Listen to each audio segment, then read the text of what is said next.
अगर आप लोग एमपी के या किसी भी एग्ज़ाम की तैयारी कर रहे हैं तो आप एमपी परीक्षा ऐप के माध्यम से तैयारी कर सकते हैं। जैसे शिक्षक वर्ग 2 MP PSC, MP police, SI, railway की तैयारी कर सकते हैं।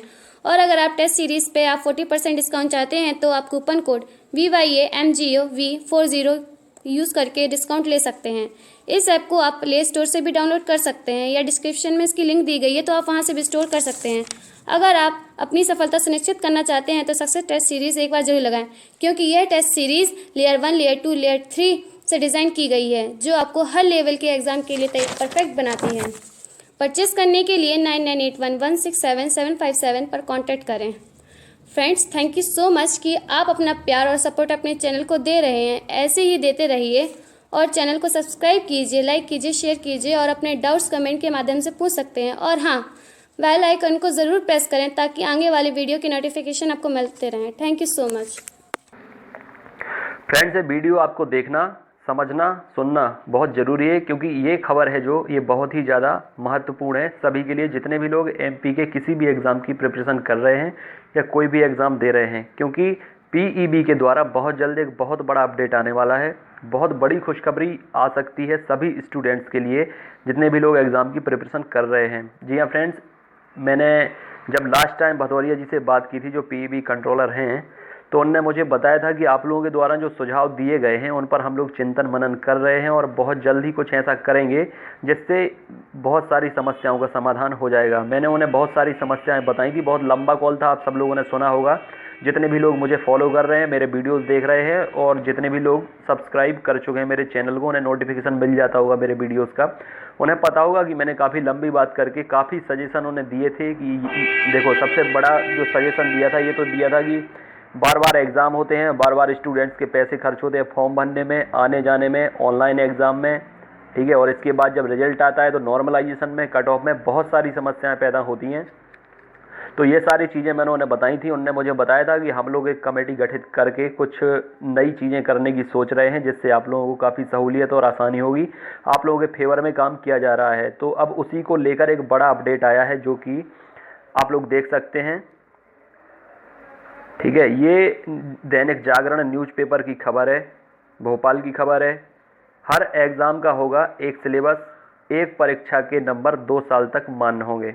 ये एक बहुत बड़ा अपडेट निकल कर आया है जो कि ये खुशखबरी हो सकती है। अब इसके पीछे और क्या मंसूबे हो सकते हैं पीईबी के या व्यापम के, ये तो बाद में ही पता चलेगा। लेकिन अगर ऐसा कुछ होता है और सही तरीके से अगर ये चीज़ें एग्जीक्यूट होती है तो बहुत ज़्यादा फ़ायदा हो सकता है हर एक स्टूडेंट्स के लिए। क्योंकि अगर एक एग्ज़ाम होगा, ठीक है, और उसमें जितना भी स्कोर उस बंदे ने किया है, अलग अलग डिपार्टमेंट के लिए अलग अलग मेरिट बनेगी, अलग अलग कट ऑफ बनेगी। तो इसमें होगा ये कि मेरिट भी कम आएगी।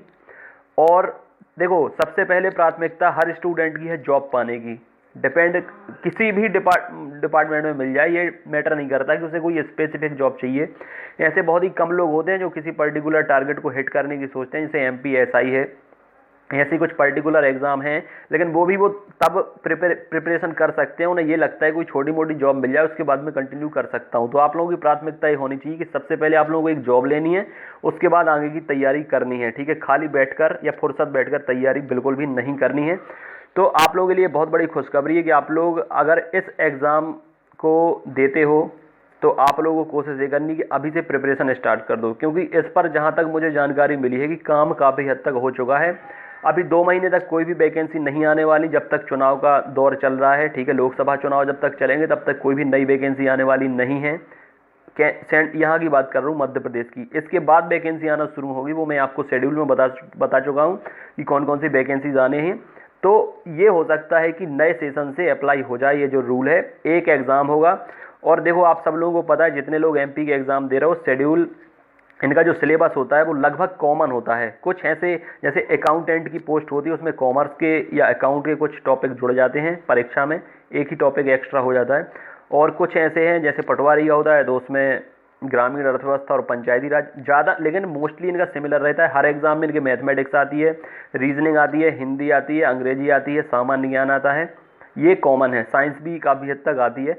तो ये कॉमन है इनका। तो इसी को लगभग ये लेकर बनाएंगे। 100 नंबर का पेपर रखेंगे, ज़्यादा होगा तो 15-15, 17-17 या 20-20 नंबर के ये अलग अलग टॉपिक रख देंगे, 5 टॉपिक, उन्हीं में आप लोगों को स्कोर करना है। अभी से प्रिपरेशन करना स्टार्ट कर दीजिए, क्योंकि आप लोगों ने अगर ज़्यादा स्कोर करेंगे तो जो वैकेंसी पहले आएगी आपको वो जॉब मिल जाएगी, अदरवाइज आपको थोड़ा सा इंतजार करना पड़ेगा। अगर आपका स्कोर कार्ड 2 साल तक वैलिड रहेगा तो आपको ये भी इसमें सुविधा रहेगी कि अगर ये कोई अगला एग्ज़ाम करवाते हैं और आपके नंबर कम आए हैं तो आप चाहें तो उस एग्ज़ाम को देकर अपने नंबर बढ़ा सकते हैं, तो आपका जो नया स्कोर कार्ड होगा वो अपडेट हो जाएगा ज़्यादा मार्क्स वाला, तो आपको जॉब उससे पहले मिल जाएगी। ये अच्छी फैसिलिटी है, जिस तरीके से भी इनने सोचा है बहुत अच्छा दिमाग लगाया अगर स्टूडेंट के फेवर में सोचते हैं, क्योंकि अभी तक तो ये अपने बारे में ही सोचते थे, अपने खजाने इनने भर लिए हैं, अपने मतलब की चीज़ें करते थे।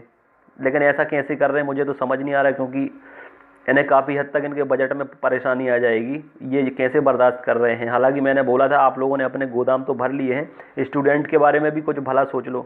अब लगता है कि कुछ हद तक इनकी आर्थिक समस्याएं समाधान हो गया होगा, तो अभी अपने बारे में अच्छा सोच रहे हैं, या फिर बहुत ज़्यादा आंदोलन होने लगे हैं, गालियाँ पड़ने लगी हैं, तो हो सकता है सद्बुद्धि आ गई हो। बहुत अच्छी बात है, शुक्रगुजार हैं उनके अगर इस तरीके से सोचते हैं हम लोगों के बारे में। अभी मैं कॉल पर बात करके और भी छानबीन करके जितनी भी गहराई है इन चीज़ों की वो निकाल कर आपके सामने लाऊंगा। फिलहाल ये मैं आपको बता रहा हूँ पैटर्न में थोड़ी सा चेंज हो जाएगा, ठीक है। एग्ज़ाम के बारे में भी बात कर लूँगा कि ऑनलाइन होगा या ऑफलाइन, कैसा प्रोसीजर होगा, क्या होगा, मैं सारी जानकारी आपको अगले वीडियो में और तहकीकात करके बता दूंगा, ठीक है। तो अभी आप लोगों के लिए खुशखबरी है, अभी जो एग्ज़ाम दे रहे हैं वो दीजिए, फोकस कीजिए, आगे आने वाले एग्ज़ाम की प्रिपरेशन करते रहिए, क्योंकि शेड्यूल जारी हो गए हैं। MPSI सारी वैकेंसी आ रही हैं, MPSI, MP पुलिस, महिला सुपरवाइजर वर्ग 3 की भी आ सकती हैं, सब इंजीनियर की भी आ सकती है, टेक्नीशियन की भी आ सकती हैं, ठीक है। लैब टेक्नीशियन की बात कर रहा हूँ, और इसके साथ साथ और भी जितनी आनी होंगी आती जाएंगी। अब जितना अच्छा स्कोर करोगे अभी से स्टडी को कंटिन्यू करें, उतना ज़्यादा आप लोगों को फ़ायदा होगा। PB ने ये न्यूज़ दी है, ये आप लोग देख सकते हैं यहाँ पर, ठीक है। PC मीना जी जो चेयरमैन है प्रोफेशनल एग्जामिनेशन बोर्ड के, उनने बताया है कि हम इस पर काम कर रहे हैं, सुझाव मांगे गए हैं, ठीक है। जो एग्ज़ाम करवाती हैं एजेंसीज़ वगैरह, उनसे भी इनने सुझाव मांगे हैं कि किस तरीके से हम इस व्यवस्था को लागू कर सकते हैं, या कौन और तरीके हो सकते हैं अच्छे जिनसे ये काम आसान हो सकता है। ये आप लोग देख सकते हैं कि क्या क्या बदलाव हो सकते हैं, पढ़ सकते हैं आराम से पॉज करके। ये बहुत ही अच्छी न्यूज़ आई है सारे स्टूडेंट्स के लिए। और देख लीजिए जून से एग्ज़ाम होना शुरू हो जाएंगे, ठीक है, कृषि विकास अधिकारी के, उसके बाद नर्सिंग टेस्ट होगा, उसके बाद लैब टेक्नीशियन, पुलिस कांस्टेबल, फिर है ITI ट्रेनिंग ऑफिसर, कौशल विकास अधिकारी का है, फिर पुलिस सब इंस्पेक्टर का है, कंबाइंड रिक्रूटमेंट टेस्ट है, और उसके बाद और भी इसके बीच में वर्ग 3 की भी एडिट कर दी जाएंगी जब उनकी रूल बुक तैयार हो जाएगी, क्योंकि रूल बुक में काफ़ी संशोधन हो सकते हैं। अभी बहुत से लोग इस डाउट में है कि B.Ed वाले एग्ज़ाम दे पाएंगे कि नहीं दे पाएंगे, तो अभी उस पर भी संशोधन होगा और संभवतः B.Ed वाले एग्ज़ाम दे पाएंगे, ऐसा मुझे लगता है। ये संशोधन हो जाएगा, तैयारी जारी रखें, अभी बिल्कुल भी तैयारी मत छोड़ें, और जितने भी CTET नवोदय की भी तैयारी कर रहे हैं वो भी जारी रखें। देखिए महिला सुपरवाइजर की वैकेंसी है, सितंबर में दिख रही है, ग्रुप 1, ग्रुप 2, सब ग्रुप 3, सब ग्रुप 4, CPCD वाली वैकेंसीज भी हैं, तो जिनने CPCD नहीं किया तो वो CPCD भी कर लें। सब इंजीनियर की है, काफ़ी वैकेंसीज आ रही हैं, भला हो जाएगा इस बार। जितने लोग काफ़ी दिनों से तैयारी कर रहे हैं, मनोबल को डाउन मत करें। जिनका स्कोर कम हुआ है अभी शिक्षक भर्ती परीक्षा वर्ग 1-2 में, या पहले भी तैयारी कर रहे हैं, सिलेक्शन नहीं हुआ है, तो लगे रहें भाई, 2019 में आप लोगों का सिलेक्शन हो जाएगा। इसी तरीके से तैयारी अगर करते रहेंगे तो। और जितने भी लोग नवोदय की CTET की तैयारी कर रहे हैं या वर्ग 3 की तैयारी कर रहे हैं और उन्हें लगता है कि उनकी तैयारी अच्छी हो गई है या और अच्छी करनी है, तो सक्सेस टेस्ट सीरीज परचेज करके आप लोग प्रैक्टिस कर सकते हैं। उससे पता लग जाएगा कि अभी कितनी और तैयारी करना है, कितना स्कोर आप लोग कर सकते हो। स्पेशल नवोदय के लिए बनाई हैं, CTET के लिए बनाई हैं, वर्ग 3 के लिए बनाई हैं, तो आप लोग जल्द से जल्द परचेज कर सकते हो। तीनों लेयर के हिसाब से बनाई, आप सब लोग जानते हो मैं तीनों लेयर के हिसाब से डिज़ाइन करता हूँ। पहले 5 टेस्ट इजी रहेंगे, बीच के 5 टेस्ट मॉडरेट, और लास्ट 5 टेस्ट थोड़े डिफ़िकल्ट रहेंगे। आप लोग परचेस कर सकते हो, ग्रुप में भी ऐड हो सकते हो। नवोदय CTET वर्ग 3 के लिए जितने भी लोग प्रिपरेशन कर रहे हैं, फीमेल का अलग मेल का अलग ग्रुप है, आप लोग ऐड हो सकते हो। ये सारा कुछ डिटेल दिया है, तो आप लोग परचेस भी कर सकते हो 9981167757 पर। और थैंक यू वेरी मच कि आप लोग सपोर्ट कर रहे हैं, प्यार दे रहे हैं अपना, और कमेंट अच्छे कर दे, लाइक अच्छे करते। ये सारे लोग आप लोग जितने भी हो सब्सक्राइबर या जितने भी लोग जुड़े हैं मेरे चैनल के माध्यम से, वो मेरे व्यापम एग्जाम एनालिसिस चैनल के परिवार का हिस्सा बन गए हैं, तो आप सब लोगों को बहुत बहुत धन्यवाद। ठीक है, चैनल को सब्सक्राइब करें। और अगला वीडियो में डालने वाला हूं कट ऑफ से रिलेटेड, वर्ग 1 की कट ऑफ के बारे में गहन एनालिसिस करने के बाद, ठीक है, बहुत ही जांच पड़ताल तहकीकात करने के बाद, एनालिसिस करने के बाद मैंने वो कट ऑफ बनाया, तो जल्दी आपको वो कट ऑफ मैं दिखाऊंगा। ठीक है, थैंक यू वेरी